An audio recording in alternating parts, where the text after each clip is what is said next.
Hello guys, இன்னைக்கு Sunday.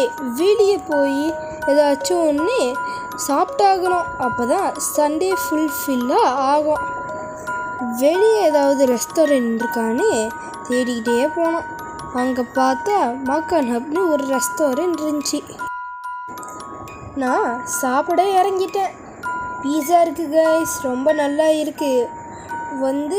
நீங்களும் taste பண்ணி பாருங்கள்.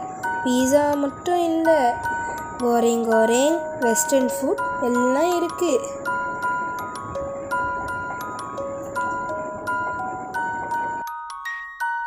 மக்கன் ஹப் எங்கே இருக்குன்னா போத்தானிக் கிளாங்கில் இருக்குது. நீங்கள் எல்லாரும் மக்கன் ஹப்க்கு டேஸ்ட் பண்ணி பாருங்கள். Bye guys.